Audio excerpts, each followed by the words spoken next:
वैसे तो बहुत समय से जागरण होता आ रहा है।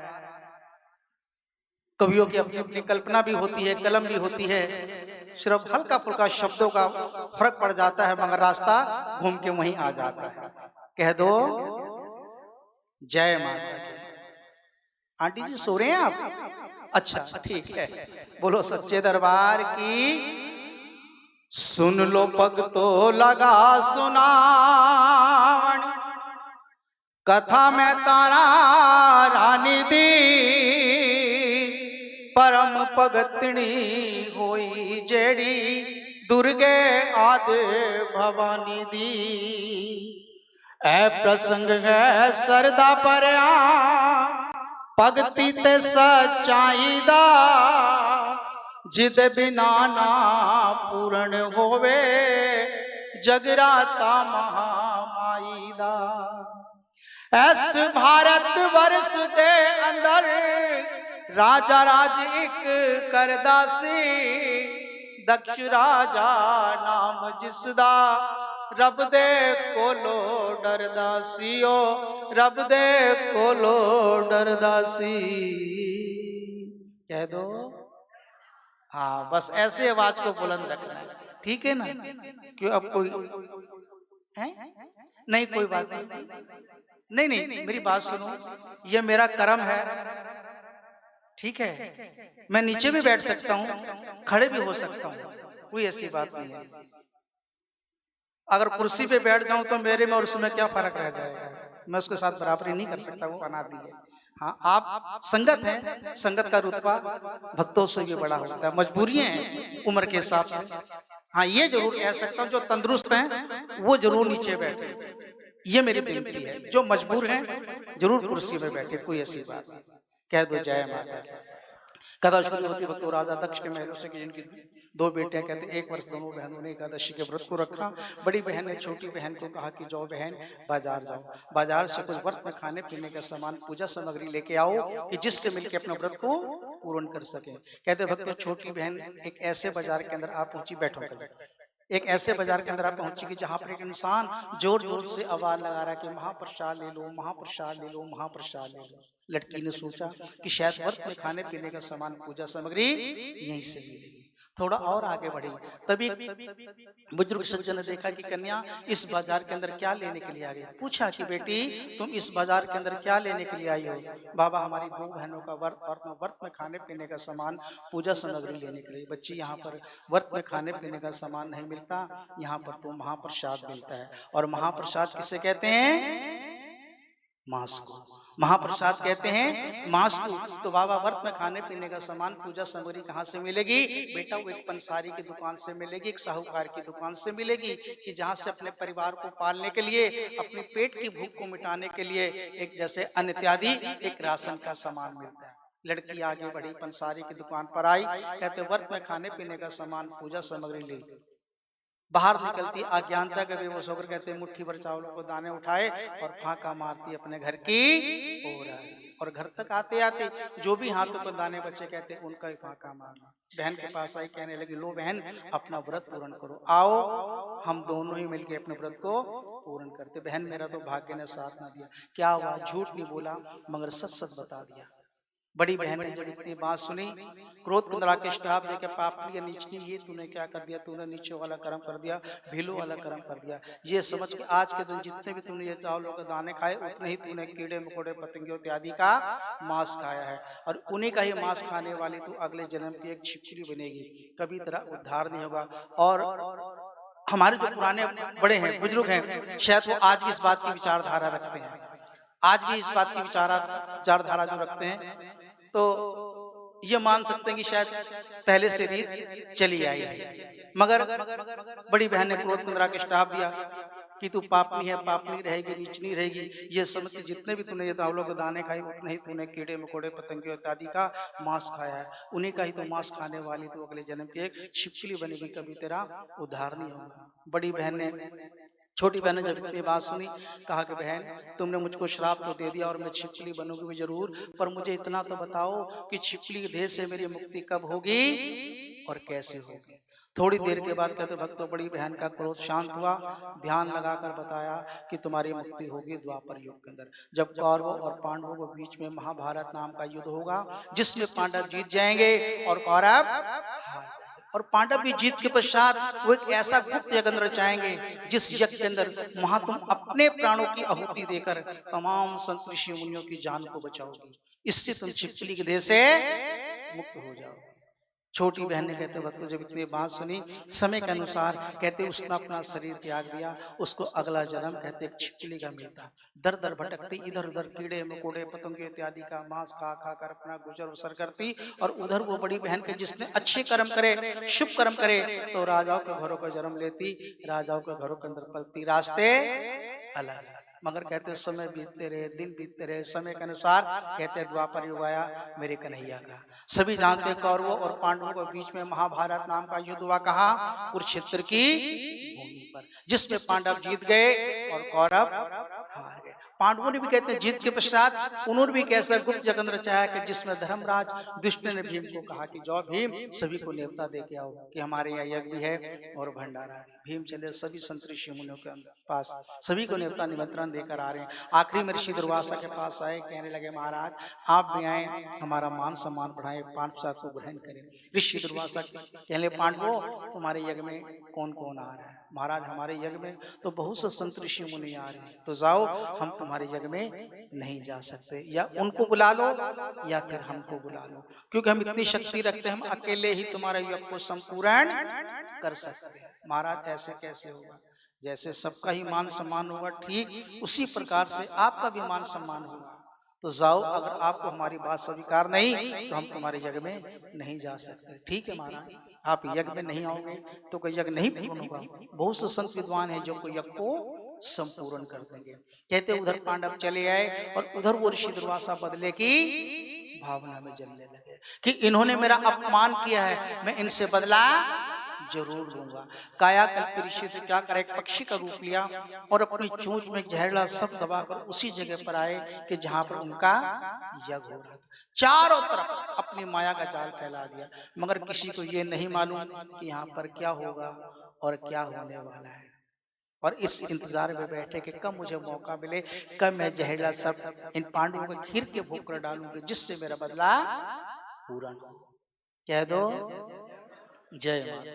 मगर कहते भक्तों समय बीत रहा है, मगर समय के अनुसार यज्ञ में आवाज पड़ी कि पूर्ण आहुति का समय हो चुका है। जितने भी ऋषि मुनि काम के अंदर लगे हैं सभी लोग जाकर पूर्ण आहुति को डाल दें। कहते सभी लोग भक्तों वहां से पूर्ण आहुति को डालने के लिए जा रहे हैं और उधर वो जो ऋषि लोग भंडारे का भोग बना रहे हैं, उन्होंने सोचा हम तो पीछे हटे, हम भी जाकर पूर्ण आहुति को डालकर आते। वो भी वहां से कहते एक एक दो दो कर कर चल दिए, मगर एक पल ऐसा आ गया कि उस भोग के पास कोई भी नहीं है। उधर से कहते ऋषि दुर्वासा ने मौका पाते ही वो जहरीला सर्प कहते हैं पांडवों को खीर के भोग कर डाला। और ये सब कुछ तमाशा किसने देखा?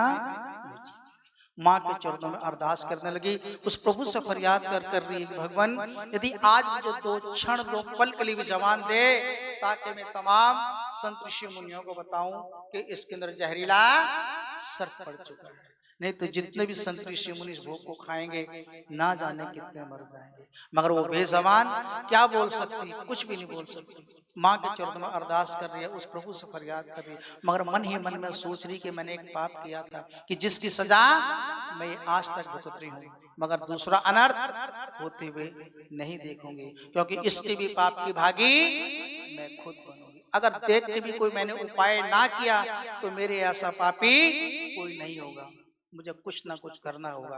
क्योंकि शास्त्र इस बात को कहते हैं जितना पाप को करने वाला पापी माना जाता है उतना देखने वाला उसका भागीदार माना जाता है। मुझे कुछ ना कुछ करना होगा। आखिर को सोच विचार कर उसने उपाय निकाला, क्यों ना जब यह भोग बन के तैयार होगा ऋषि मुनि इसको उठाने के लिए जरूर आएंगे, और जब इस भोग को उठाने के लिए आएंगे तो मैं उनके सामने इसके अंदर छलांग लगा। जब मुझे अपनी आंखों के सामने गिरता देखेंगे तो भोग कभी भी नहीं खाएंगे। और इधर यह मुझे मालूम है कि जब यह भोग खोल रहा है, पक रहा है, जब मैं इसके अंदर गिरूंगी इस देश से मेरी मुक्ति हो जाएगी, इधर तमाम ऋषि मुनियों की जान बच जाएगी।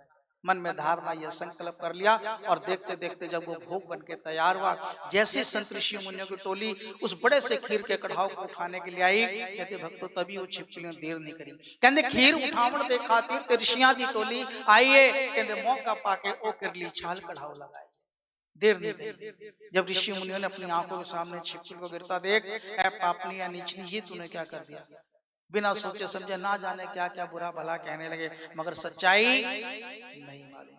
अब ऋषि लोग कहने लगे भोग खंडित हो गया है, इसके अंदर जहर मिल चुका है, इस भोग को फेंक दिया जाए और दोबारा से मंत्रोच्चारण के साथ यज्ञ की तैयारियां करी जाए।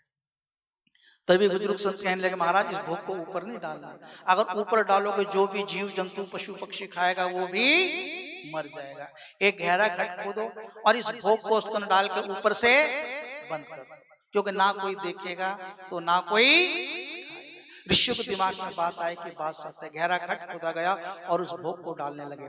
पहले स्थिति क्या थी, कहते जिस वक्त सांप पड़ा तो वो नीचे बैठ चुका था और छिपकली अभी ऊपर थी, मगर जब कढ़ाव को पलटा गया तो वो छिपकली चली जाती है नीचे और वो सर्प आ जाता है ऊपर।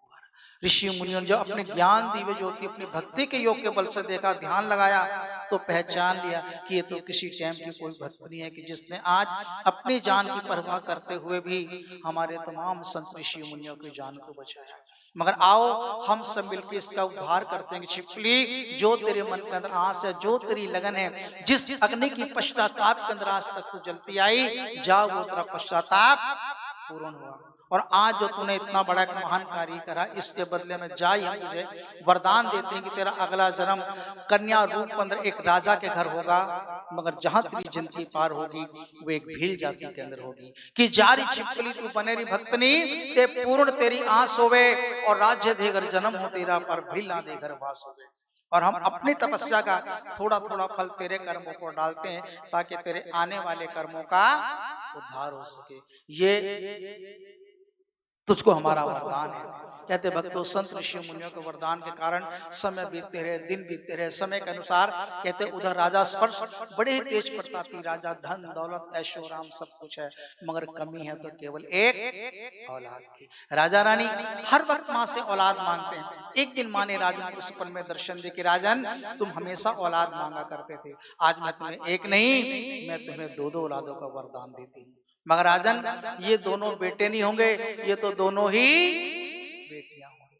और राजन ये बेटियां कोई ऐसी वैसी बेटियां नहीं होंगी, ये वो बेटियां होंगी जो कि तुम्हारा नाम युगों युगों तक रोशन करेंगी। ये वो बेटियां होंगी, ये मेरा तुमको वरदान है।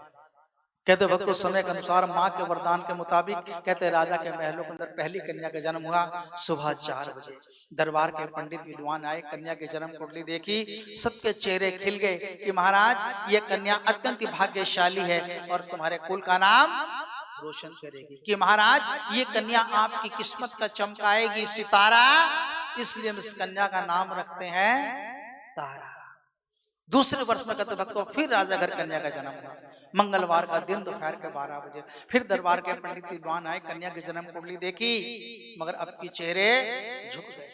5, 10, 15, 20 मिनट जब समय ज्यादा हुआ, राजा कहने लगे विद्वानों अरे हमने तो तुम्हें इस कन्या की जन्म कुंडली देखने के लिए बुलाया, अरे कोई तो बोलो क्या बात है।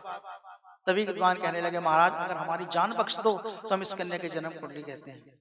राजा कहने लगे इतनी छोटी सी बात के लिए इतनी बड़ी इजाजत लेने की क्या जरूरत। राजा बात ही कुछ ऐसी है, शायद तुम सुन ना पाओ, मगर कहो हम सुनने के लिए तैयार हैं। कि जे राजे तू कन्या रखे ते राजपाट तेरा नष्ट होवे, ते तू मरे तो तेरी रानी मरे, तेरी पर जानू भी कष्ट होवे। राजन ये कन्या तुम्हारे लिए बहुत ही दुखदाई है।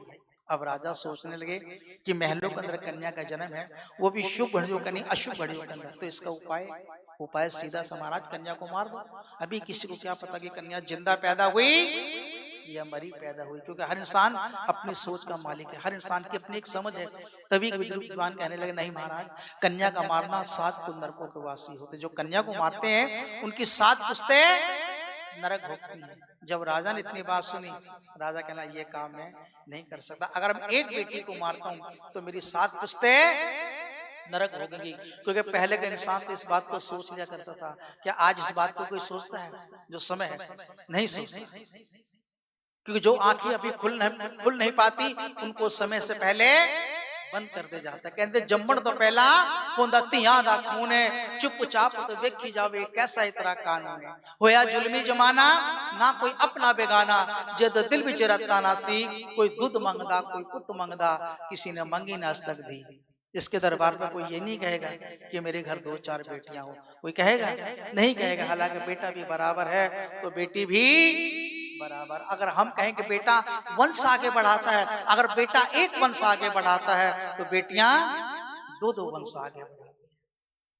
और कोई उपाय बताओ महाराज? उपाय है, सांप भी मर जाए और लाठी भी ना टूटे। राजा एक लकड़ी का संदूक बनवाओ और उसके बीच में 2 पार्ट करा दो, एक तरफ कन्या को बिठा दो, दूसरी तरफ अपनी इच्छा अनुसार धन दौलत रख के किसी भी चलते पानी नदी नाले दरिया के अंदर बहा दो।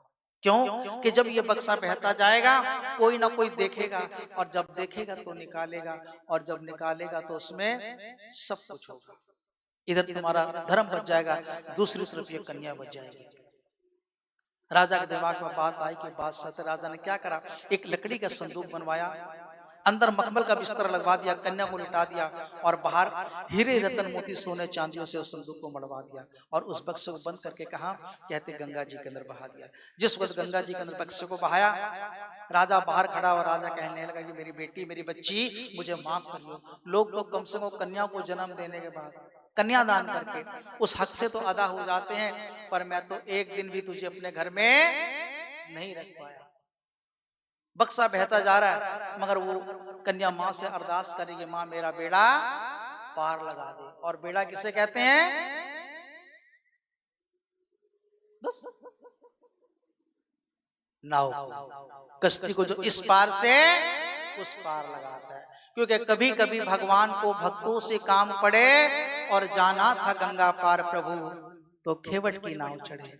प्रभु श्री राम को भी गंगा पार करने के लिए वो खेवट के बेड़े का सहारा लेना पड़ा तो वो पार हो गए थे, हुए थे ना।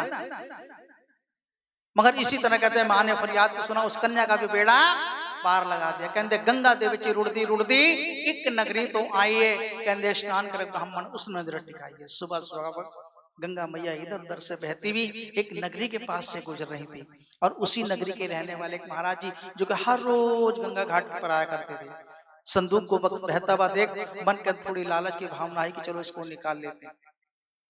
मगर लालच के बेबस होकर कहते झट से गंगा मैया के अंदर कूद पड़े। मगर वो महाराज जी जितना आगे बढ़ते गए वो बक्सा भी उतना ही आगे बढ़ता गया।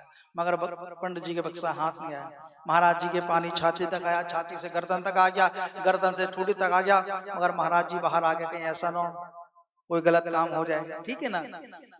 क्योंकि तकदीर का लेखा कभी मिटता नहीं और समय से पहले इंसान को कुछ मिलता नहीं। कह दो मेरी बात समझ आ रही है ना? कह दो जय माता दी।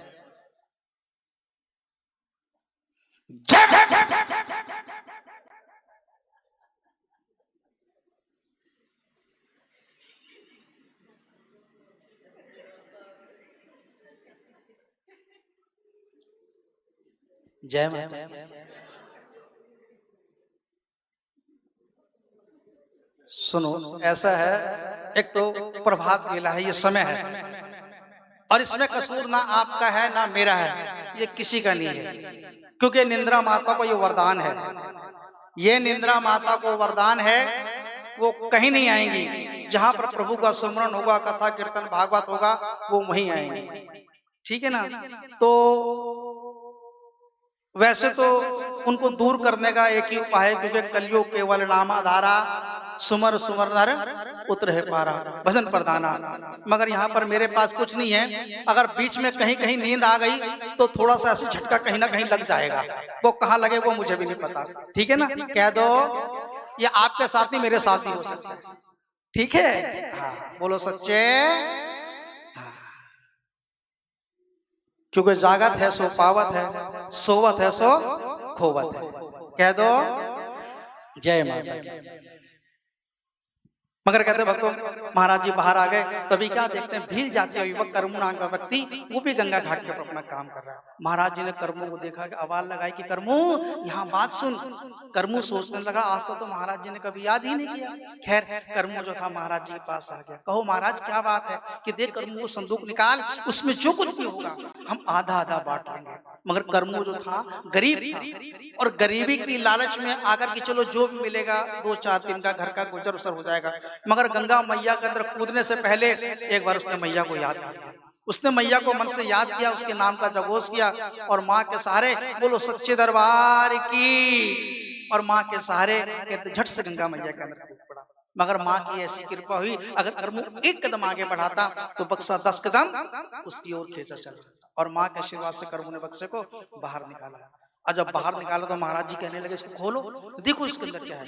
मगर उस कर्मू ने मना कर दिया, नहीं महाराज, मैं नहीं चाहता कि हमारे बीच में किसी बात का कोई झगड़ा हो सकता है कई चीज सही हो, कई खराब हो, हम किसी बात के पीछे झगड़े, अभी इसको खोल के ना तो तुमने देखा हो ना इसको मैंने देखा, हम बंद बक्से में इसके ऊपर रेखा खींच देते हैं और हम दोनों अपना अपना भाग बांट लेते हैं। जो तुम्हारी तकदीर में वो तुम ले जाना, और जो मेरी तकदीर में वो मैं ले जाऊंगा। खैर महाराज जी ने बात तो मान ली, मगर जिस वो संदूक को ध्यान से देखा कि बाहर हीरे रतन मोती सोने चांदियों से मड़ा हुआ है, तभी महाराज जी के दिमाग में बात आई कि अगर ये संदूक अंदर से भरा हुआ होता, अगर ये संदूक अंदर से भरा हुआ होता तो पानी में कभी तैरता नहीं, डूब जाता, अगर हुआ तो थोड़ा बहुत हल्का फुल्का होगा।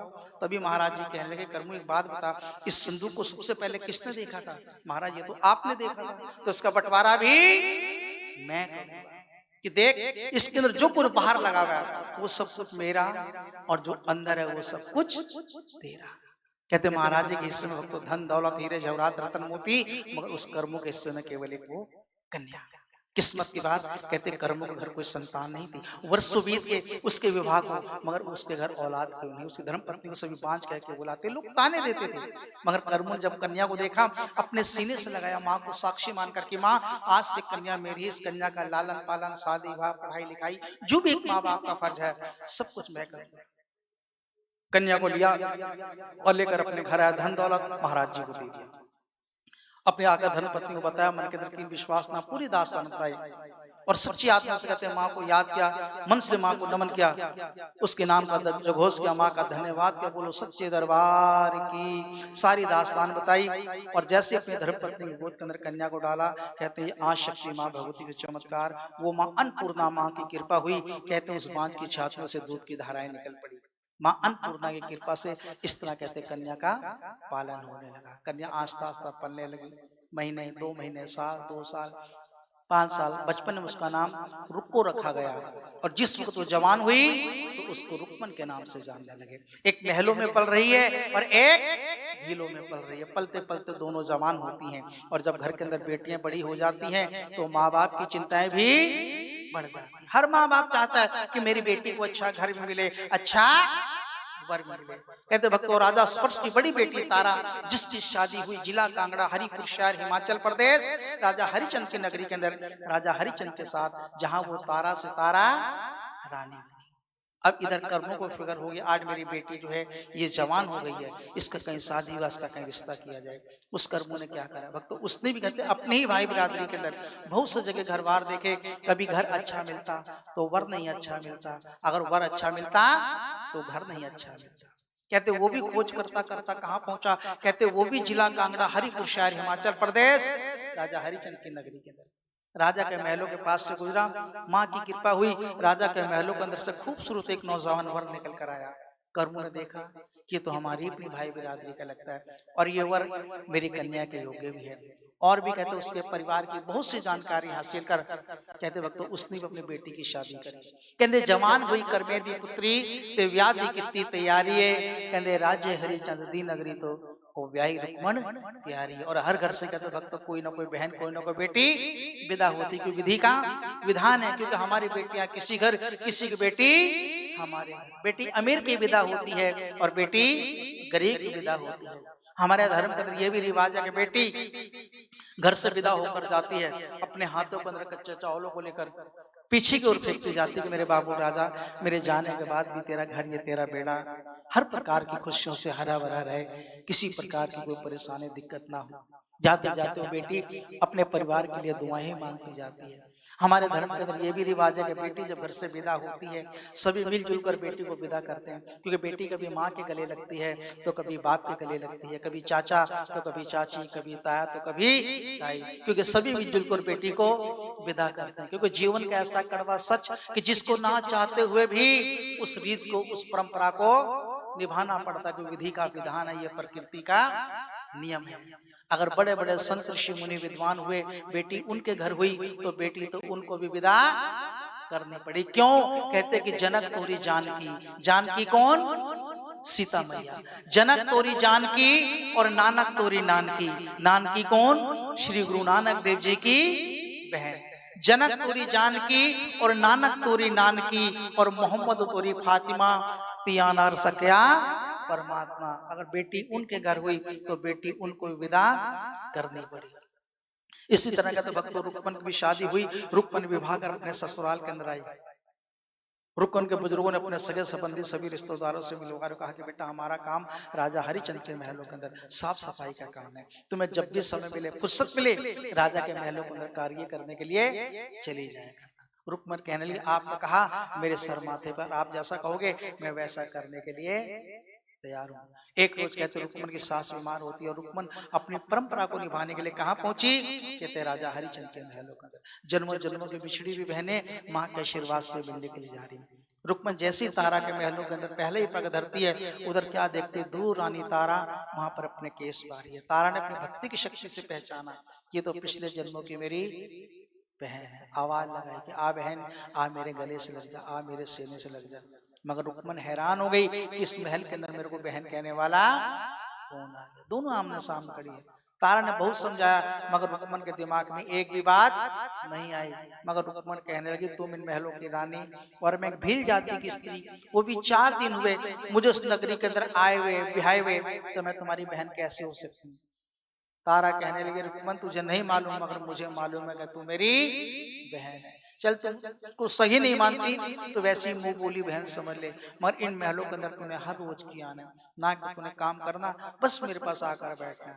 रुक्मन कहने लगी ठीक है मुझसे काम कराओ या ना कराओ, मैंने तो अपने बड़ों की भी आज्ञा का पालन करना है और इन महलों के अंदर तुम्हारी भी आज्ञा का पालन करना है, क्योंकि नौकर का धर्म है मालिक की सेवा, उसकी आज्ञा का पालन करना। रुक्मन हर रोज की आती मगर रुक्मन क्या करती ना कि उससे काम कराती, उसको अच्छे अच्छे गीता भागवत वेद शास्त्र ज्ञान की बातें बताती। तारा को जितना समय मिलता, जितना रुक्मन को समय मिलता, घंटा 2 घंटा, घड़ी 2 घड़ी, पल 2 पल, यानी जितना दोनों को समय मिलता उतनी देर बैठे उसको ज्ञान की बातें बताती। क्यों? कहते कि बूंद बूंद से सागर बन जाता है। रामायण के अंदर भी तुलसीदास ही लिखते कि घंटा घड़ी आधी घड़ी आधी से पुण्यात और तुलसी संगत साध के हरे कोट अपराध, क्योंकि उल्टा नाम जपत जन जाना और वाल्मीकि भय भ्रम सम। कलयुग केवल नाम आधारा, सुमर सुमर धर उतरे पारा, सकल पधारत है जग माही, कर्म बिना नर पावत नाही। क्योंकि जाकी रही भावना जैसी, प्रभु मूरत दिन देखी तैसी। तुलसी या संसार में सबसे मिलिए धाये और ना जाने किस रूप में नारायण मिल जाए। उसी भाव के साथ तारा ने भी रुक्मन को ज्ञान देना चाहा कि कभी तो उसके मन के अंदर सत्य प्रति कोई भावना जागेगी और कभी तो सत्य राह पर चलने के लिए तैयार होगी। इसी प्रकार से कहते भक्तों समय बीतते रहे, दिन बीतते रहे। एक रोज कहते रुक्मन तारा के महलों से जा रही है, क्या देखा कि एक मंदिर के अंदर भक्तजन माँ का भजन कर रहे हैं। रुक्मन ने पहली बार भक्तों को माँ का भजन करते हुए देख। रुक्मन कहने भक्तों जिस माँ का तुम भजन कर रहे हो ये माँ क्या कुछ देती है। भक्तजन कहने लगे कि रुक्मन के दूध पूत धन लक्ष्मी देवे तो मन चाहा वरदान मिले। कहते माँ मानो बछड़े थे पैंडा नो वीरा ते मुक्ति और कल्याण मिले। जिस माँ के पास औलाद नहीं उसे औलाद, जिस बहन के पास भाई नहीं उसे भाई, दूध वालों को दूध, पूत वालों को पूत, धन वालों को धन, हर प्रकार का सुख चैन आराम इस माँ की सेवा भक्ति करने से मिलता है। मगर कब? जब इंसान एक मनचित होकर सच्ची लगन, सच्ची श्रद्धा, सच्चे विश्वास के साथ जो इंसान इस माँ को पूछता है, मानता है, इसके प्रति अपने मन में सदा ही श्रद्धा रखता है, ये माँ कभी किसी को निराश नहीं करती। रुक्मन कहने लगे मैं भी कोई माँ के चरणों में कोई मिन्नत मांगू, क्या मेरी भी कबूल करेगी? भक्तजन कहने लगे रुक्मन तू क्या जो भी माँ के दरबार से मांगता सच्ची आत्मा से, ये माँ कभी किसी को निराश नहीं करती। तब रुक्मन ने क्या करा, एक सोने का टका लिया और भक्तों को दे दिया और कहा कि लो भक्तों की मेरी भी अरदास करो, कि लो भक्तों अरदास करो तो मेरी जागती जोत जवाला नू ते मैं भी करामा की जागा जे भर दे झोली खाली लूं। अगर ये माँ मेरी खाली झोली के अंदर एक बेटे का दान बख्श तो मैं तेरे नाम की जोत, ये तेरे नाम का जगन खुद ब खुद अपने घर कराऊंगी। कह दो बोलो सच्चे दरबार की। तो आओ भक्तों 2 मिनट के यहाँ पर देखो कथा को विराम दिया जाएगा, क्योंकि मैं इस कर्म को करता हूँ बताना मेरा धर्म है। उसको करना ना करना, मानना ना मानना, वो आपकी इच्छा, कोई जबरदस्ती नहीं है, कोई पाबंदी नहीं है। इससे मैं अरदास नहीं कहूंगा। अगर अरदास वाली बात करें तो देखो सारी रात से आपने देखा होगा, सारी रात से देखा होगा, क्योंकि अरदासों वाला काम सिर्फ जो विधि है उसको ही पूर्ण करना है श्रद्धा रूपी। ठीक है धन की जरूरत पड़ती है, क्योंकि इतना साई दीजियो जामे कुटुंब समाए, बस मैं भी भूखा ना रहा हूं, कोई साथ भूखा ना जाए, इतना दे दे कि जिससे परिवार का गुजर बसर हो जाए। मैं इसे अरदास नहीं कहूंगा, ये वैसे तो रुक्मन की अरदास है, मगर ये एक मिन्नत है, मगर एक ये मिन्नत है। देखो कई लोग सुखने सुखते हैं, मिन्नत मांगते हैं, किसी मेरी माँ बहन भाई का कोई ऐसा अधूरा काम रह रहा हो, या मन के अंदर ऐसी कोई भावना हो, आप अपनी मुट्ठी के अंदर सच्ची श्रद्धा से जो मर्जी रख लीजिए, किसी को बताना नहीं, किसी को दिखाना नहीं कि हमने अपने मुट्ठी के अंदर रखा क्या है और हमने माता रानी से मांगा क्या है। ये आप जाने या वो जाने। उसके बाद 2 मिनट के बाद माँ जी के दरबार में दक्षिणा एक साइड में इधर रख दीजिएगा और माथा टेकिएगा। जो भी श्रद्धा से फूल रखिए हाथ में, कहने भाव मेरा है श्रद्धा से फूल रखिए, क्योंकि अक्सर मैं इसलिए कह रहा हूँ ये बातें अक्सर होती रहती हैं। देखो आज आपके बीच में जागरण है, यहीं से कोई भी मेरी माँ बहन भाई किसी की आस मुराद पूरी होती है, साल 2 साल 5 साल के अंदर कहीं मिलन होता रहता है। भगत जी फलानी जगह अरदास करी थी, माँ ने बेटा दिया, बेटी दी, बेटी को अच्छा घर मिला, अच्छा वर मिला, बेटे की नौकरी लगी, बेटे की शादी हुई, बेटे के घर बेटा हुआ, तो इस तरह की बातें सुनने को मिल जाती है। ठीक है ना। 2 मिनट के बाद जो भी मेरी माँ बहन भाई मन की आपकी इच्छा है मन में धारणा कीजिए और माँ से प्रार्थना कीजिए।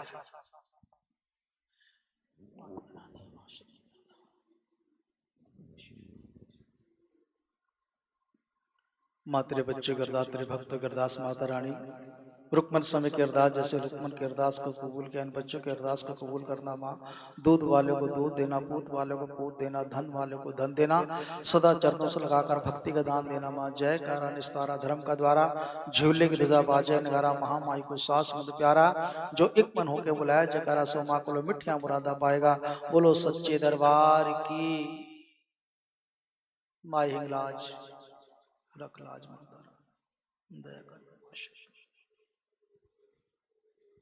जो भी देखो माँ बहन भाई है जिन्होंने अपने मन के अंदर कुछ धारणा की है, सिर्फ यहाँ पर दक्षिणा रखते रहे और माथा टेकते रहे। माता रानी सभी की आस मुराद को पूरा करे माँ। दूध वालों को दूध दे, पूत वालों को पूत दे, धन वालों को धन दे।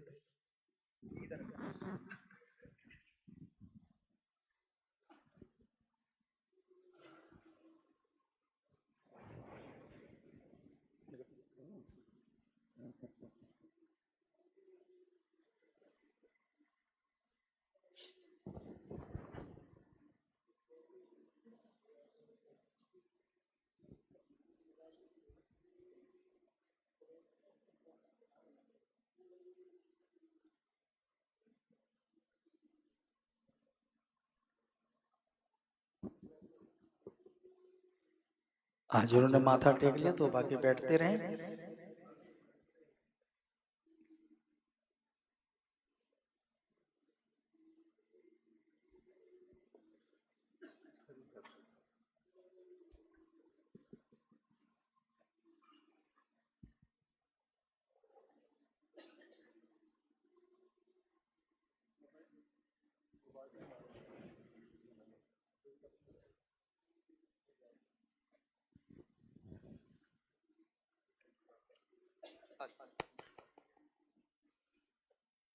बैठिए। बोलो सच्चे दरबार की। सच्चे दरबार की। कहते रुक्मण मंगया मां को लो पुत्र, अरदास अति मंजूर हुई। कहते कुछ समय तक रुक्मण जड़ी और खुशियां नाल भरपूर हुई। मां ने रुक्मण की फरियाद को सुना और ठीक समय के बाद कहते रुक्मण का बेटे का जन्म हुआ। मगर रुक्मण बच्चे के लाड प्यार, संसारिक मोह माया के अंदर इतनी दीवानी हो गई कि अपने सुध-बुध सब कुछ भूल गई कि मैंने कोई माँ की कोई मिन्नत ही मांगी, कोई सुखना भी सुखी भी है। मगर कहते इस बात को 5 वर्ष तक हो गए, मगर रुक्मन को कुछ भी याद नहीं। माँ ने लंगरवीर को हुक्म दिया कि जाओ लंगरवीर रुक्मन को याद करा के आओ, कि आज 5 वर्ष हो गए उसकी झोली को भरे हुए, मगर आज तक मिन्नत पूरी नहीं करी। बच्चे को थोड़ा दबाव पाया, कहते हैं शरीर पे बड़े बड़े लाल लाल दाने निकल आए, जिसको कह देते हैं कि माता निकली आई। रुक्मन ने बहुत से वैद्य हकीमों को दिखाया, मगर कहीं सुख आराम नहीं आया। तारा के महलों को अंदर आई, तारा से कहने लगे बहन मेरा बच्चा बीमार है, मैंने बहुत से वैद्य हकीमों को दिखाया, मगर कहीं सुख आराम नहीं है। तारा कहने लगी रुक्मन तूने कोई मिन्नत मनौती तो नहीं मांगी? कहती नहीं। किसी मंदिर गुरुद्वारे का भोग प्रसाद? कहती वो भी नहीं। कोई कथा कीर्तन चौकी जगराता? जब माँ के यज्ञ की बात आई तो थोड़ा सचेत हो गई। रुक्मन को याद आया कि हाँ बहन, एक बार तो मैंने भी सुखना सूखी थी कि माँ अगर मेरे घर बेटा हो तो मैं तेरे नाम का यज्ञ रचाऊंगी। तो बगली कहाँ भटकती घूम रही है, क्या वो तूने माँ के नाम का यज्ञ रचाया? कहती नहीं।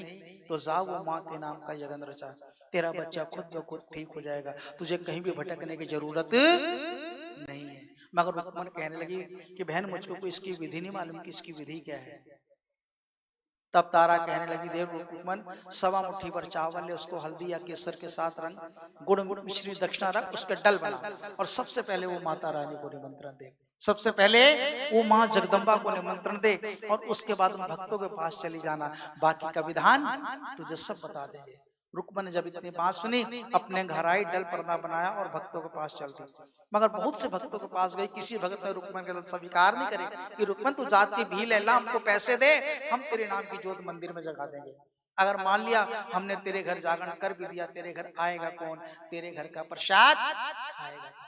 मगर उस वक्त रुक्मन के मन के अंदर माँ के प्रति इतनी लगन, इतनी श्रद्धा विश्वास पैदा हो गया कि मैंने तो माँ की जोत अपने घर जगानी है। इस माँ के दरबार पर कौन छोटा कौन बड़ा, राजा रंग फकीर सभी एक समान है, क्योंकि अवल अल्लाह नूर इलाई कुदरत दे सब बंदे, एक नूर तो सब जग उपजा कौन भले कौन मदे। उस प्रभु की तो सभी संतान है।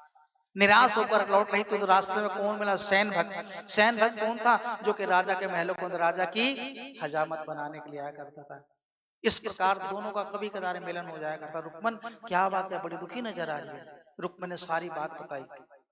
तब सेनानी ने उपाय बताया कि रुक्मन तू तो मूर्ख हो रही है, पागल हो रही है। जो तेरी बड़ी बहन बनी तारा, जिसको तू बहन बोलती है, वो तो सभी मंडली की प्रधान है।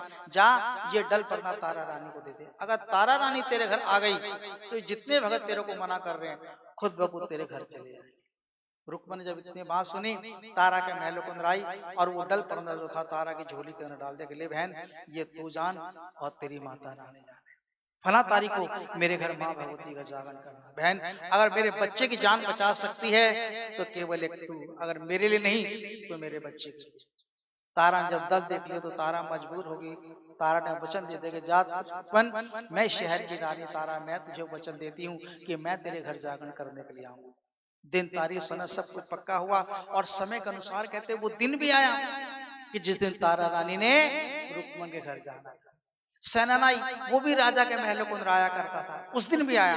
राजा की दाढ़ी मूछ बनाते हुए क्या हुआ, एक गंदे पानी की छींट कहते राजा के अधरों पे लगी। राजा ने खींच के तमाचा मारा कि पापी मैं चंदन की लकड़ियां जलाता हूँ तो वो भी धो के जलाता हूँ, और तूने गंदे पानी की छींट मेरे ओंठों पर लगा दी। कहते हैं सेना जो था बहुत चलाक था। सेना कहने लगा राजा तुम्हारे घर का पानी, तुम्हारे घर का साबुन तुम्हारी ओंठों पर लग गया तो तुम इतनी ऊंची ऊंची आवाज के अंदर बात कर रहे हो, तब तुम्हारा धर्म कहाँ जाएगा जब तुम्हारी पतिव्रता रानी भीलों के यहाँ जाएगी और तुम ऊंच नीच का मतभेद रखते। राजा ने जब इतनी बात सुनी, राजा कहने सेने जवान को लगाम दे के बात कर, अगर ये बात तेरी झूठी निकल गई तेरी जवान कटवा दूंगा, तुझको कोहलू में पिलवा दूंगा। मगर सेना कहने लगा राजा बात झूठी नहीं हो सकती। अब राजा भी सोचने लगे कि मैं इसको मौत का वास्ता दे रहा हूं तब भी इसकी आंखों में भय डर नहीं है। तब राजा ने नरमी से काम लिया।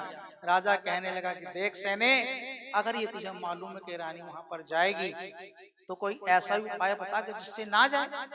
सेना कहने लगा राजा मेरे पास तो वो भी उपाय है। क्या उपाय है? राजा का हाथ पकड़ा और उस तरह से राजा की उंगली काट दी, ऊपर ऐसा जहरीला पदार्थ लगा दिया कि जिससे राजा को पीड़ा हो रही है। जब रानी का समय हुआ जाने के लिए, राजा को देखा तड़पता हुआ। राजा ने क्या हुआ? अरे कुछ नहीं रानी, थोड़ा आस्था सा लग गया, सरियाना ले आती। सरियाने जो नहीं, मैं तो तेरे पाँव पे सर रखकर सो जाऊंगा। पतिव्रता थी, चौकड़ी लगाकर बैठ गई। राजा ने अपना सर जो था रानी के पाँव पे रख दिया, मगर रानी माँ के चरणों में अरदास कर दी, माता रानी मैं तो तेरे जागरण के अंदर आना ही है, पर तू भी कोई ऐसी दया दृष्टि, ऐसी कोई कृपा कर जो मैं आसान तरीके से तेरे जागरण के अंदर आ सकूं। कहते आलस तो दिना रानी ज्वालपा, कहते जागदा हरिचंद्र सो गया। माँ ने ठंडी ठंडी पवन की हवा चलाई और ना जाने किस पल के अंदर राजा को नींद आई। रानी ने आस्ते से अपना पांव निकाला, सर के नीचे सरियाना लगा दिया, राजा के चरणों को छुआ, अपनी मांगों के अंदर सिंदूर को भरा और डलों की पोटली ली। कहते रानी महलों से बाहर निकल पड़ी। कहते जिस वो रानी महलों से बाहर निकली, कहते ठंडी ठंडी हवाएं चलने लगी, बरसात होने लगी, आकाश के अंदर बिजली चमकने लगी। कहते रास्ते में रानी तारा को मिला चोर, और चोर ने मचाया, चोर ने मचाया, चोर ने मचाया।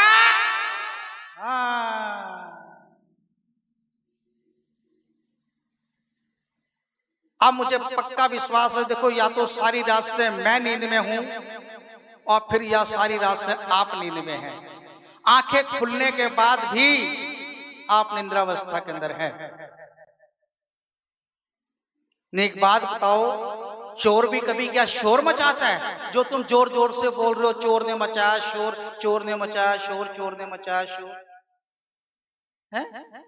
या चोर आएगा पहले चोरी करके जाएगा, फिर कहेगा आज पकड़ो पकड़ो मैं चोरी करके जा रहा हूं, या मैं जो बोले जाऊंगा वही बोले जाओगे? बताओ, जोर जोर से बोल रहे हैं कि चोर ने मचाया शोर। महाराज जी बैठे थे को सामने, ध्यान वो तो चलो ध्यान में है, या मैं जो बोले जाऊंगा वही बोले जाओगे चोर ने मचाया शोर, चोर ने मचाया शोर। यहां से पता लग जाता कि ध्यान है कि नहीं है। अरे आप तो वैसी नींद में बैठे हो। क्या तो जय माता की। चलो, अरे चोर ने लगाया जोर, कुछ भी हाथ में आया। एक रानी की पैर की पायल और एक साड़ी का पल्लू वहीं पर फट कर रह गया। उलट के रानी ने चोर को श्राप दिया कि दोनों चीजों को उठाएगा तो अंधा हो जाएगा। तारा रानी पहुंची, जाके जा। अब तारा कहनी भक्तों देर मत करो, जल सर आरती करो, भोग डालो, प्रसाद दो, मैंने वापस महलों के अंदर पहुंचना है। इतने में आरती हो, भोग पड़े, रानी वापस महलों में जाए। हुआ क्या, पीछे से राजा की विजात चल गई। राजा ने चारों तरफ देखा, महलों के अंदर कहीं भी नहीं पता लगा। राजा समझ गया कि रानी कहीं नहीं गई होगी, वो रुक्मन के घर ही गई होगी। राजा भी महलों से बाहर निकला और उसी रास्ते से राजा भी हो गया। तब रास्ते में राजा को कौन मिल गया? राजा को वही चोर मिला। राजा ने देखा कि इंसान आधी रात को यहाँ पर क्या कर रहा है। राजा ने पूछा कि तू कौन है भाई? तो चोर ने कहा कि मैं चोर हूँ भाई।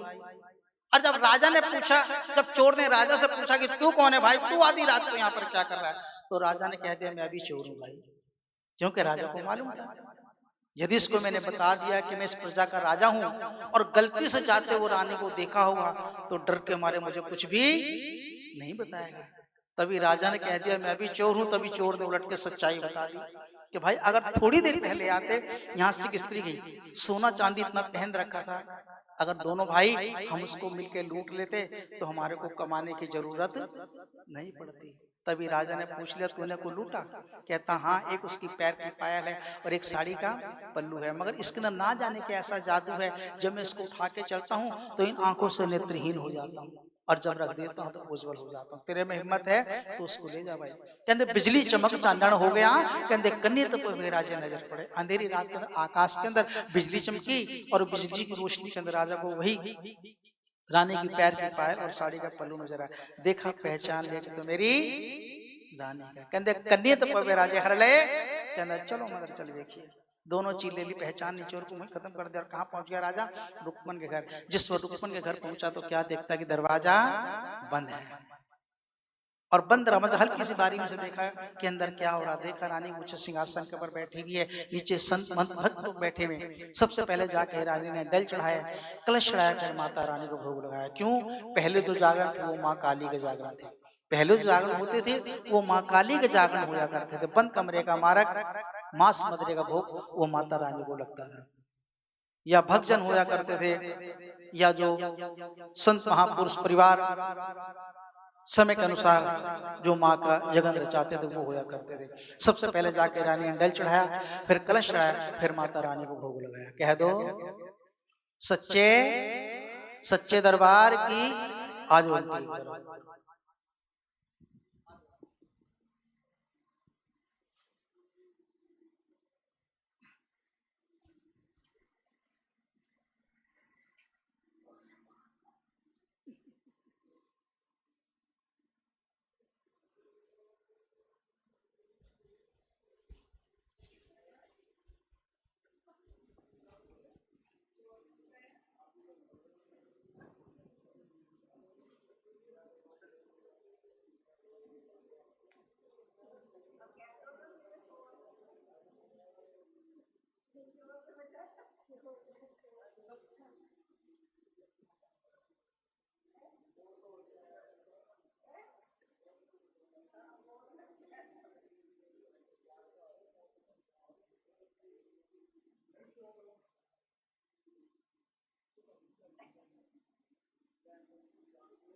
अंकल आप इधर आ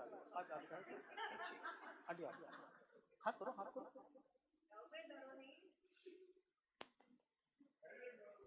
ये वो डल है जो आपने दिए थे, ठीक। यहाँ पर आकर ये जागरण भी संपूर्ण होता है। हम भी इस बंधन में थे, इस बंधन से हम भी मुक्त होते हैं और आपकी सेवा माँ को समर्पित होती है। माँ के आशीर्वाद से, संत महापुरुषों के आशीर्वाद से, माँ की कृपा और आदरणीय हमारे गुरुदेव महापुरुषों की कृपा आप पर सदैव बनी रहे। सबसे पहले जाके रानी डल चढ़ाए, कहते काहे दे डल बनावड़े दे, कहते केड़ा रंग रंगा, कहते चावल अच्छा बनावड़े दे, कहते केसर रंग रंगा, चित्त चरणा भी जोड़ के दिते तारा रानी डल नु चढ़ा। बोलो सच्चे दरबार की चढ़ा। उसके बाद कहते भक्तों को कलश चढ़ाया गया।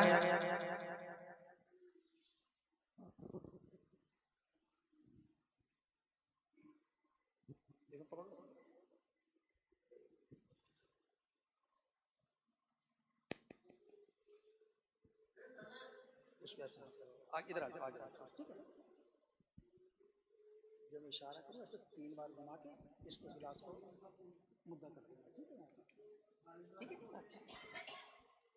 उसके बाद कहते भक्त कलश चढ़ाया गया, कहते काहे कलश करते मैंडला, कहते काहे दा टका पावा तेरा सर्व सोने दा करते मैंडला, कहते विच रुपए रुपए टका पावा, चित्त चरणा भी जोड़ के दिता तारा रानी कलश नु जाके चढ़ा। अपने पितरा दी लेके ला, पितरों को निवेदन निकाला गया।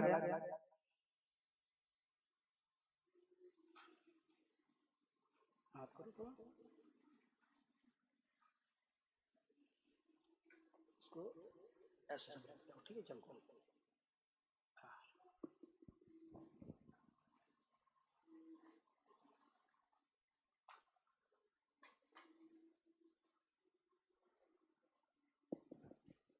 उसके बाद कहते भक्तों माता रानी को भोग लगाया गया। कहते चेत बरस बाटा चल पाया, आओ मेरो भक्तो बाटा चेतिए, रलमिल भक्ता ने बाटा चेतिया, मेरी मैया जी ने भोग लगा।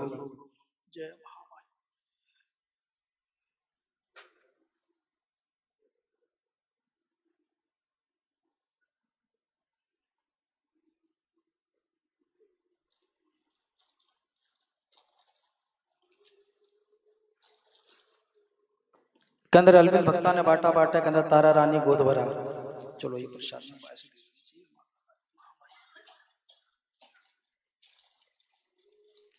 जय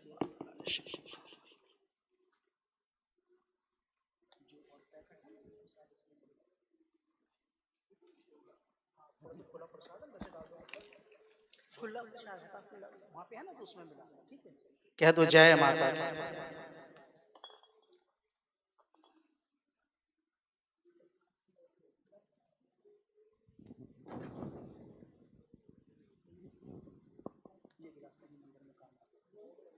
वही रखो, मंदिर में काम आ रहा है।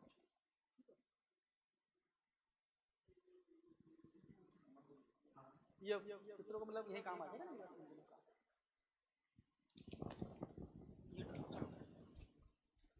आजमगढ़। हाँ हाँ।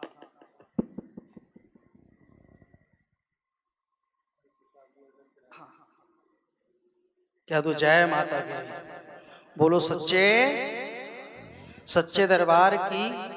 तो लोक कथा का पहला प्रसाद ये भी आ रहा है, ठीक है। प्रसाद लेते रहिए, झोली में लीजिए, रुमाल में लीजिए, 5-7 मिनट की कथा है, वो भी पूर्ण कर देंगे। प्रसाद भी लेते रहिए और कथा भी चलती रहिए। कह दो, फिर कह दो, बैठ जाओ। क्योंकि भक्तों उस वक्त कहते हैं, गोद भरा के रानी घर चली, राजा हरि चिलट का। जिस रानी की झोली के अंदर प्रसाद डाला गया, राजा ने देखा बाहर से कि रानी ने इतना बड़ा भेद मुझसे छुपा के रखा कि ये मांस मदरे का विहार करती है।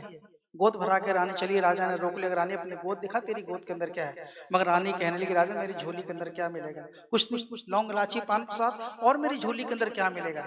मगर राजा कहने लगा, मैंने अपनी आंखों से देखा तेरी झोली के अंदर जो कुछ भी डाला गया, मगर तेरी कोई झोली को मैं तेरे हाथों से खुलवाना चाहता हूँ, दिखा तेरी झोली के अंदर क्या है। मगर तारा ने मां से अरदास करके, ऐ मेरे सर्व सच्चा साहिब, तेरा खड़ा भगत पतरा क्यों माँ, मेरा राजा मेरे सामने खड़ा, मेरी लाज रख। माँ ने तारा की फरियाद को सुना। कहते जितना ही वाम मार्ग की भोग था, माँ काली का भोग, कहते माँ काली के दरबार पर पहुंच गया और वैष्णव भोग तारा की झोली के अंदर आ गया। तारा समझ गई कि माँ ने मुझ पे अपार कृपा करी कि जहां वजन किलो 2 किलो के समान था और वो क्षण मात्र के अंदर फूलों के समान हो गया। राजा ने रानी ने झोली खोल के दिखा दी।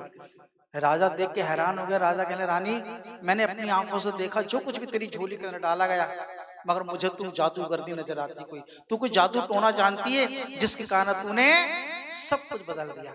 मगर रानी कहने लगी, राजा जादूगरनी मैं नहीं, जादूगरनी तो मेरी माँ है कि जिसके मैं रास्ते पे चल रही हूँ, जिसके मैं पंथ पे चल रही हूँ। मगर राजा कहना, ऐसा तेरा कौन सा पंथ है कि जिसके पर मैं नहीं चल सकता। मेरा पंथ खंडे वाली धार, तेरे को लो चले ना जाए। जैसे खंडे की तीखी धार के ऊपर चलना नामुमकिन होता है, इसी प्रकार से भक्ति के मार्ग पर भी चलना नामुमकिन होता है, पक पक के पर ठोकर मिलती है। मगर राजा कहने लगा कि रानी तेरा पंथ फूलों वाला हार है, मुझे दे, मैं अपने गले के अंदर पाके रखूंगा। तेरा पंथ जो फूलों के समान है, मुझे दे, मैं उसको अपने गले के अंदर पाके रखूंगा। मगर रानी कहने लगी, राजन मुझे वचन दो कि मैं जैसा जैसा कहूंगी तुमको वैसा करना पड़ेगा। अगर मेरी माँ का पंथ देखना है तो मुझे वचन दो। राजा ने हाथों को जल लिया और जल लेके रानी को वचन दे दिया कि जा रानी, एक राजा का वचन है, अगर अपने वचनों का पालन करते हुए मुझे अपनी जान भी देनी पड़ जाए तो मैं पीछे नहीं हटूंगा। क्योंकि रग कुल रीत सदा चली आई, प्राण जाए पर वचन स्वीकार कर दिया। तब रानी कहने लगी, राजा अगर मेरी माँ का पंथ देखना है उसके लिए मुझे निमंत्रण दो, मेरी माँ को निमंत्रण, मेरे संतों महंतों को बुलवाओ और खुद के माध्यम से मेरी माँ के नाम का जगन अपने महलों के अंदर रचाओ। अगर मेरी माँ का पंथ देखना, सब कुछ पता चल जाएगा, सब कुछ बता दूंगी। राजा ने स्वीकार कर लिया। रानी को निमंत्रण दिया, माँ को निमंत्रण दिया, समय के अनुसार संतों महंतों को बुलवाया और खुद के महलों के अंदर कहते माँ के नाम का यज्ञ रचाया। सारा दिन और तैयारियां हुई, रात्रि हुई, संत मन भक्त आए और माँ का भजन भी हुआ। आधी रात बीत गई। जब आधी रात बीत गई तब राजा कहने लगा, रानी अब तो बता तेरी माँ का पंथ क्या है, ऐसा कौन सा पंथ है जो तू बताने के अंदर इतना विलंब कर रही है। रानी कहने लगी, राजन जो मेरी माँ का पंथ है, जो सत्य की डगर है, जो सत्य का मार्ग है, उसके लिए तुम्हें अगर मेरी माँ का पंथ देखना है तो 2 कुर्बानी देनी होगी। तो बोल मुझे क्या करना होगा। रानी कह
गोविंद जय जयकार, तनु गुरु गोविंद सिंह ने ध्याया, ते नैना देवी दरबार।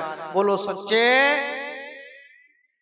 थोड़ा घी पाओ, जोत में घी पाओ, भगत जी घी पाओ जोत में, ऊपर ऊपर। जब राजा को घोड़ा मिल गया, बेटा मिल गया, कहते भक्तों झट ज्ञान की ज्योति राजा के अंदर जल पड़ी। राजा कहने तारा, इतना बड़ा भेद, इतना बड़ा ज्ञान, तूने तो मुझे वो ज्ञान दे दिया जो तूने आत्मा से परमात्मा का मिलन करा दिया। और कहते भक्तों जो आत्मा और परमात्मा का मिलन हो जाए तो शेष कुछ नहीं बचता, क्योंकि जलता शरीर है, मरता यह शरीर है, रोग दोष बीमारी इस शरीर को है, पर आत्मा तो केवल अजर और अमर है, जो पाक और पवित्र है, जो कि प्रभु का अंश है। कण कण के अंदर समाई वितारा, तू मेरे गुरु के समान है। क्यों?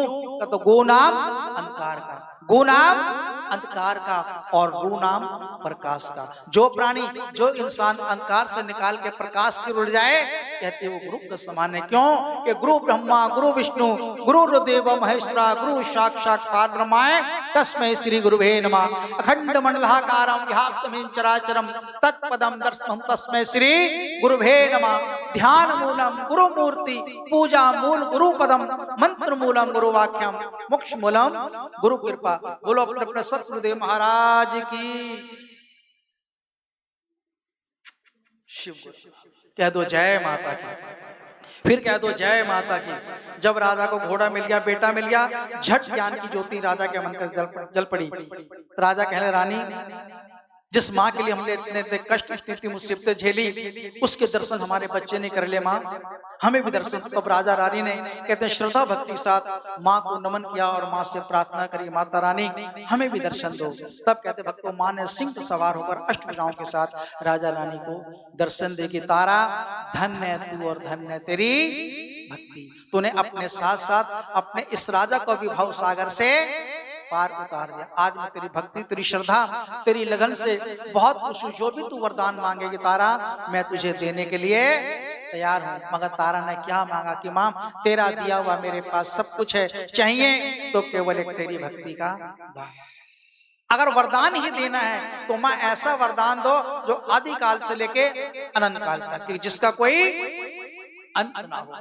तब माँ ने तारा को ये वरदान दिया था, जा तारा अगर तेरी यही इच्छा, तेरी यही लगन है तो मैं तुझे वरदान देती हूँ कि सतयुग त्रेता द्वापर कलयुग, आकाश लोक पाताल लोक मृत लोक, तीनों लोक चारों युगों के अंदर जब जब मेरे नाम की जोत जलेगी, मेरे नाम के जागरण पूजन होंगे, जिस भी लोक के अंदर, जिस भी युग के अंदर, जब तक तेरे नाम की आराधना, तेरे नाम की महिमा का वर्णन नहीं होगा और वो कार्य कभी भी सफल संपूर्ण नहीं माना जाएगा। और इसके साथ साथ तारा एक वचन में तुझे और देती हूँ कि आज के बाद ये बंद कमरे का जो मार्ग है इसको यहीं पर विराम दिया जाएगा और आने वाले समय के अंदर जो मेरे नाम के जागरण होंगे वो खुले पंडाल के होंगे।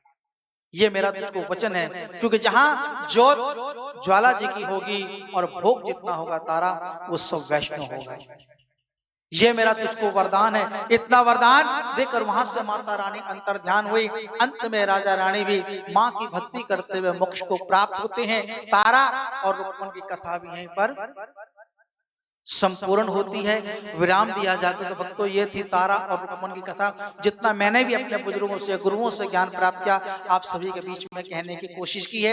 इसके अंदर जाने अनजाने में किसी प्रकार की कोई भूल चूक त्रुटि, कोई कमी, कोई शब्द अपशब्द आपकी शान में निकल गया हो या माँ जी की शान में निकल गया हो तो क्षमा चाहेंगे। बाकी माँ जाने जाने इंसान गलती का पुतला है। अगर कथा समझ आई है या अच्छी लगी है तो एक बार दोनों हाथ ऊपर उठाकर तालियां बजा दीजिए, मेरे लिए नहीं, मेरे पूरे संगीत परिवार के लिए और मेरे गुरुओं के लिए, जिनके आशीर्वाद से इतना सब कुछ कह पाया।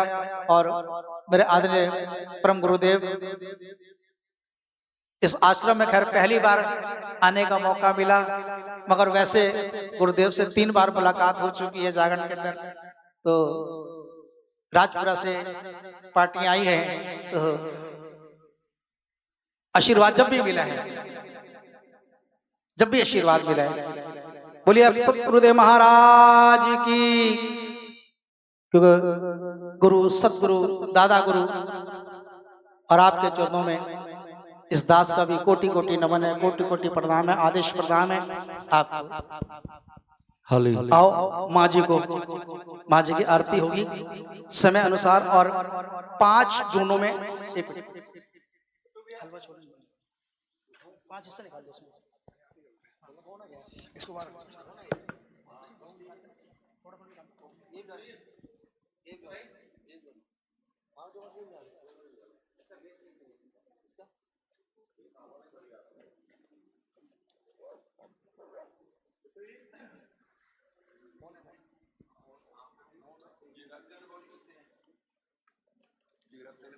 नहीं है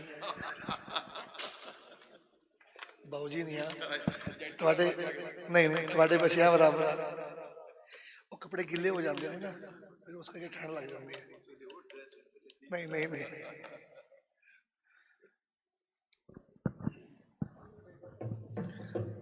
सभी अपने स्थान पर खड़े हो जाएंगे माता रानी की आरती करेंगे हम सब मिलकर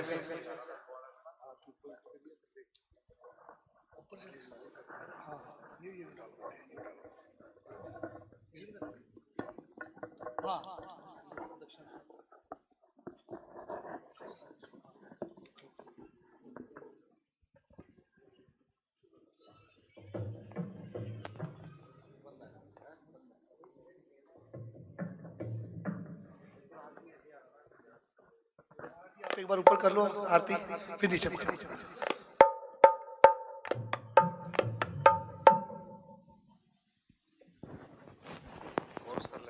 चुन्नी तो महाराज जी रात को ही चढ़ा दी थी चुन्नी तो रात को चढ़ गई थी माता रानी में नहीं चुन्नी तो रात को चढ़ गई ना हाँ ठीक है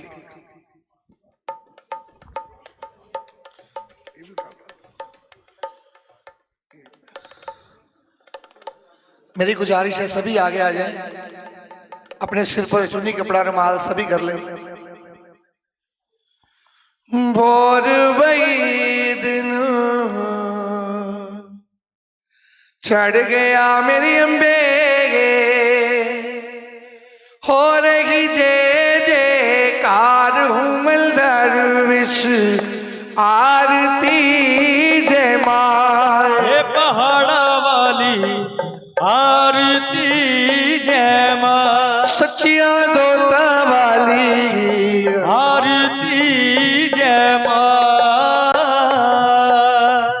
काके की मैया तेरी आरती बनावा काहे दी मैया तेरी आरती बनावा काके दी बावा विच भाती मंदर विच आरती जय माँ हे पहाड़ा वाली आरती जय माँ सोने मंदिर वाली आरती जय माँ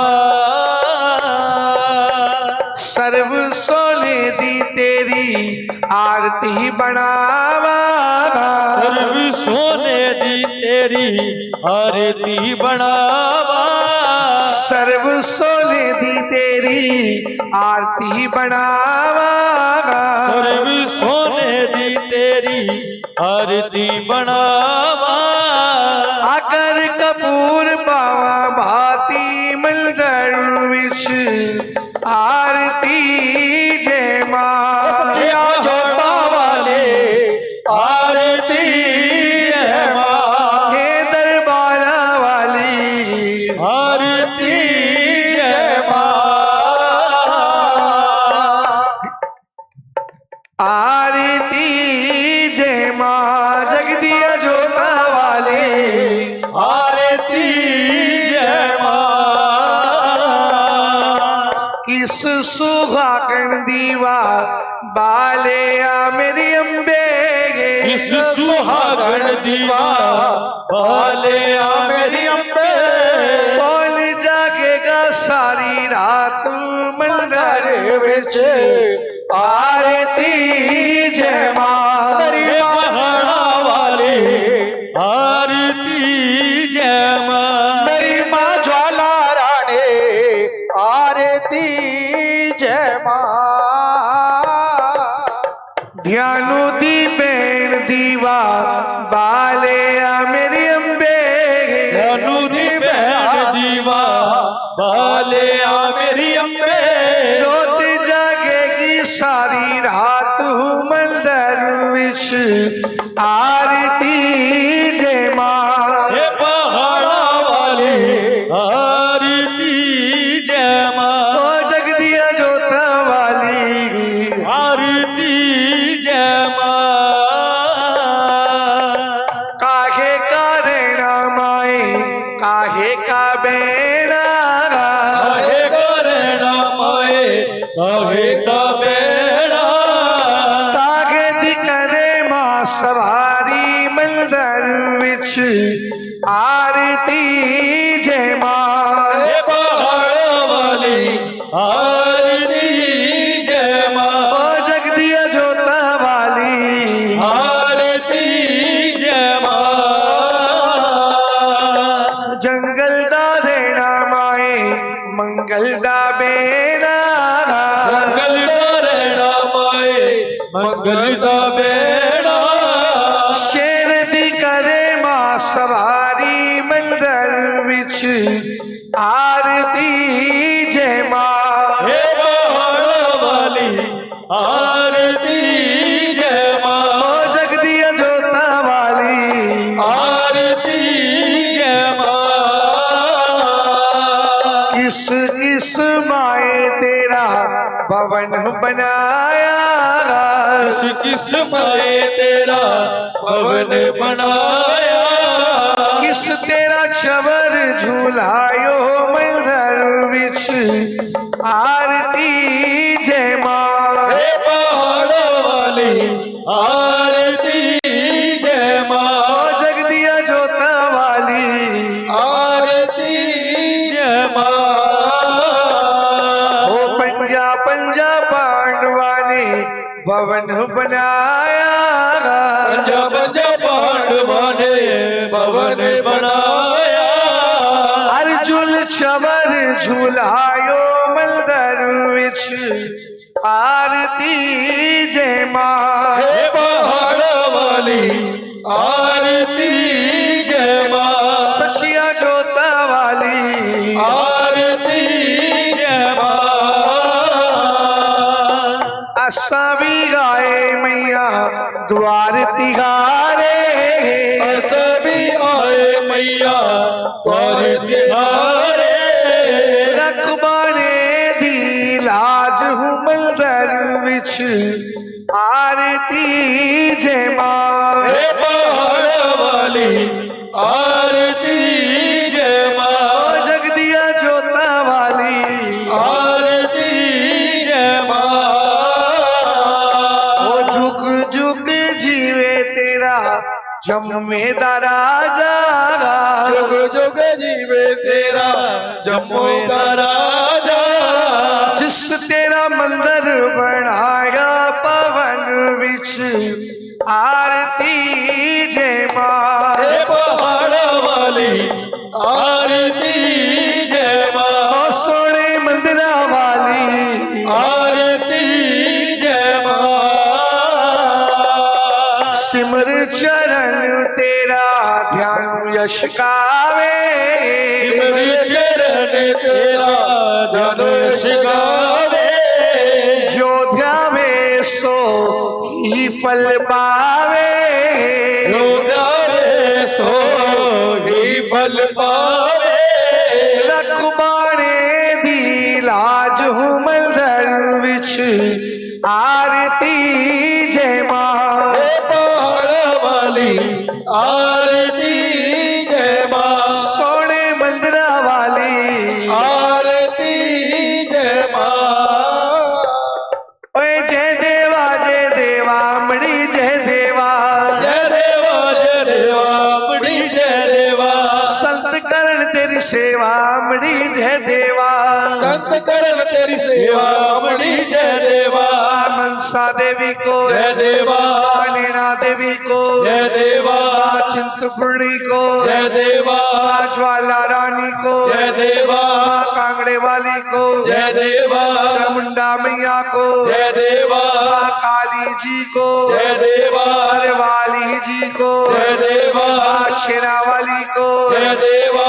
जोता वाली को जय देवा। पाड़ा वाली को जय देवा। लाटा वाली को जय देवा।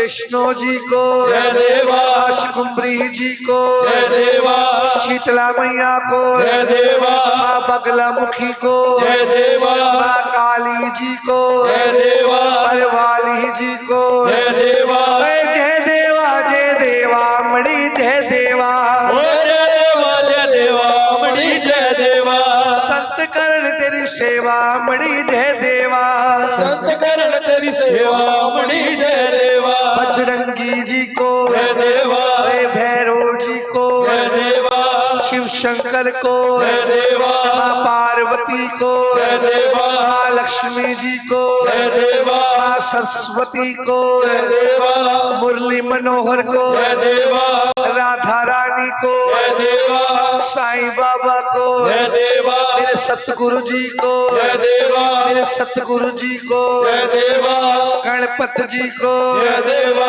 मुरली मनोहर को, जय देवा राधा रानी को, जय देवा जय देवा मणि जय देवा, जय देवा मणि जय देवा, संत करण तेरी सेवा मणि जय देवा, संत करण तेरी सेवा मणि जय देवा, अन्नपूर्णा पवन वालिए, ओए मेला तेरा फेर होवेगा, मेला होवेगा तेरे दरबार, ओ मेला तेरा फेर होवेगा, मेला होवेगा तेरे दरबार, माँ मेला आज रात होवेगा, मेला होवेगा तेरे दरबार, माँ मेला तेरा फेर होवेगा, मेला होवेगा तेरा आज रात, माँ मेला कैथल शहर होवेगा,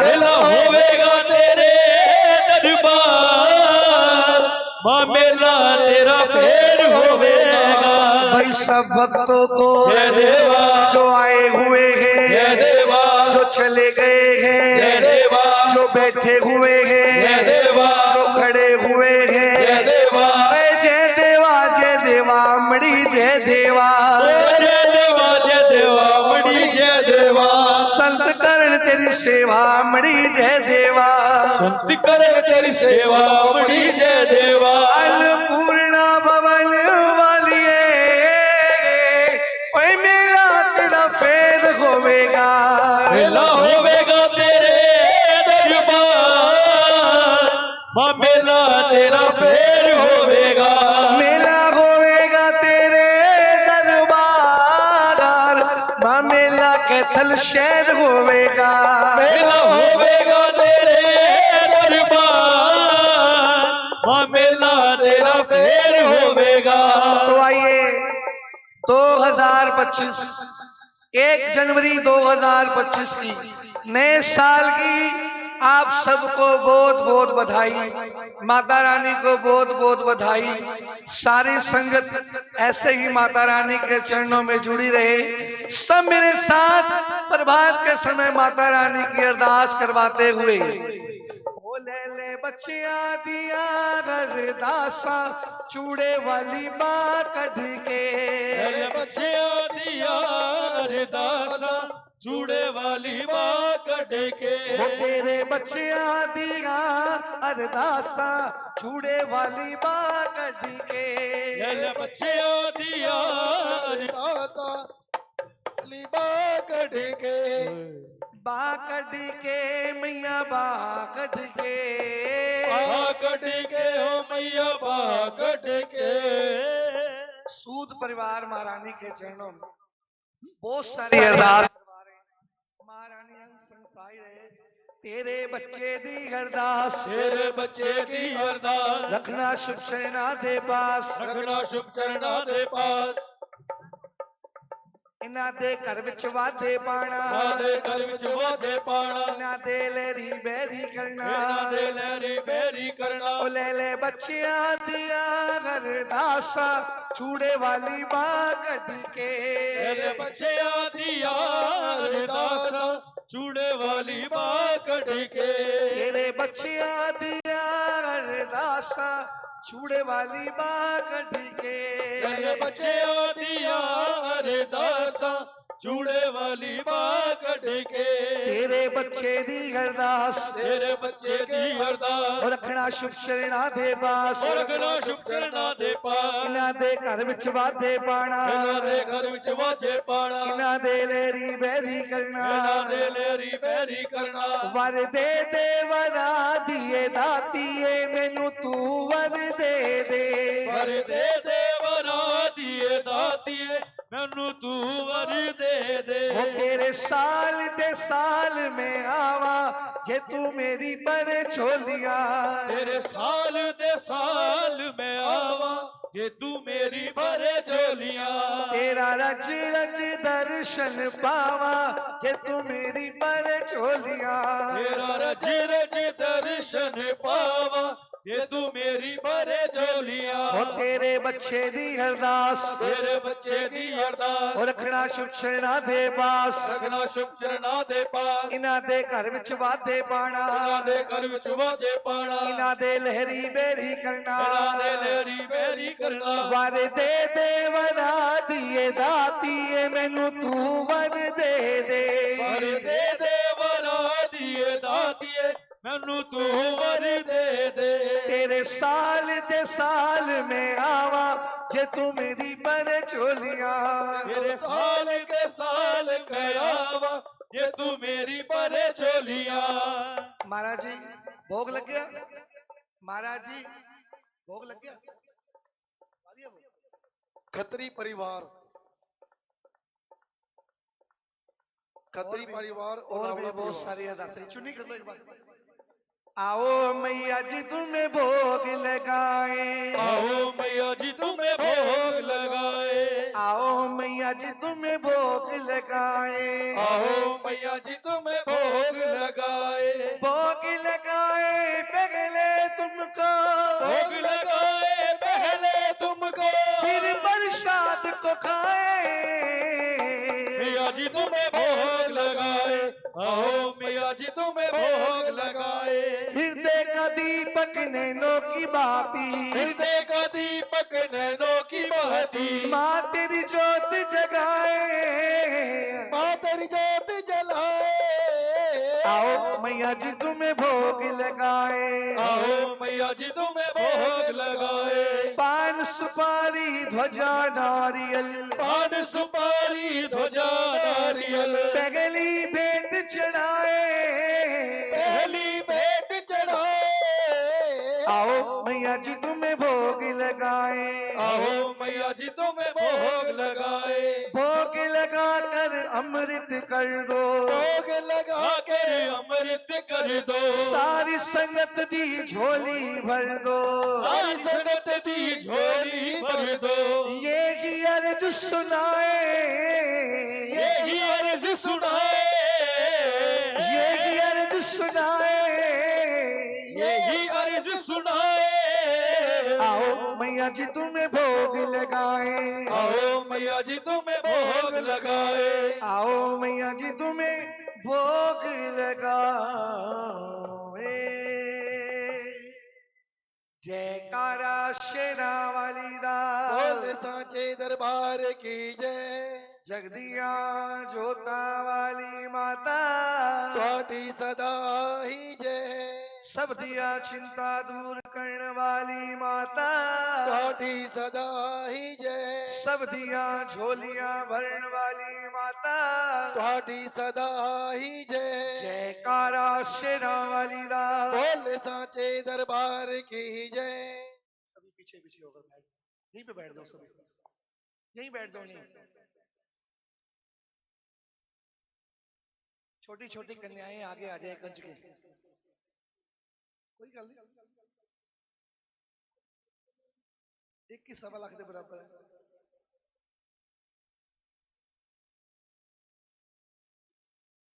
हाँ उन्होंने दे देंगे एक ਨੂੰ पूछ लांगे बाकी 11 काट देना 10 और काट देंगे ना 11 बिठा लेंगे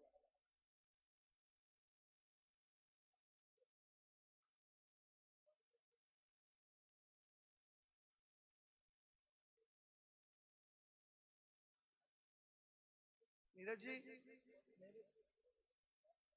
मेरे कब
आशीर्वाद ले लो जी गली का।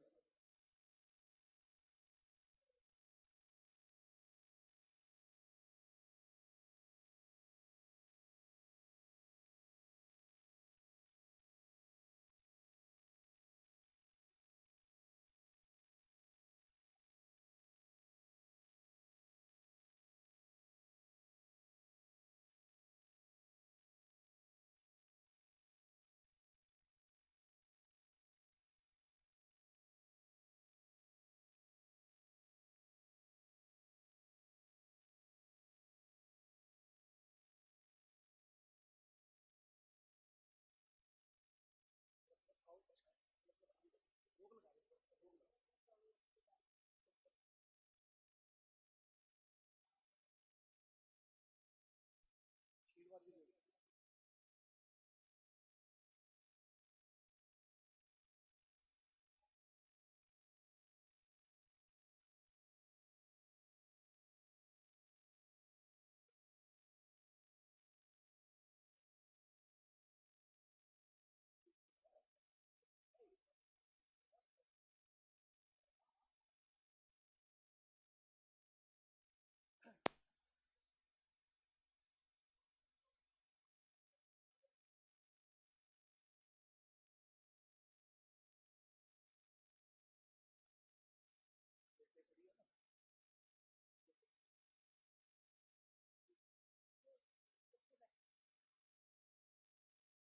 किसी दी कोई छोटी कंजक होवे, छोटी जी गुड़िया होवे किसी दी।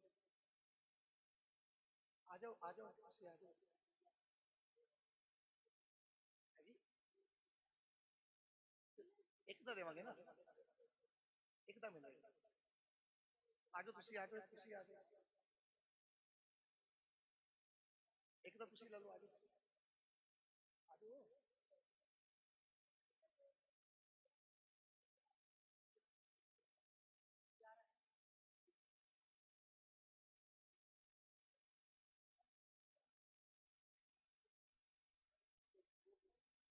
और भी किसी दी हैगी नी कुड़ी? एक गुड़िया बैठी है, इनू भी दे दो। एक गुड़िया वो बैठी है, उन्हें भी दे दो।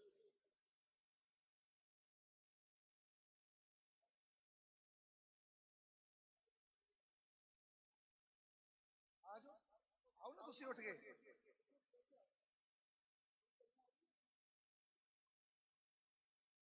अपनी कन्या का दक्षिणा भी दो जी इन्होंने। ये लो।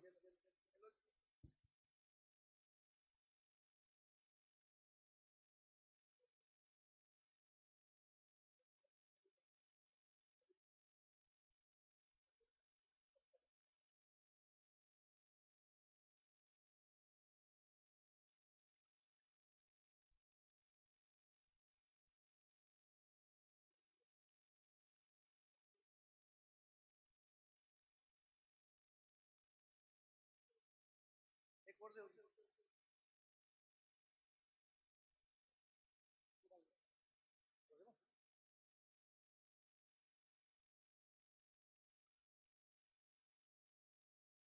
दक्षिणा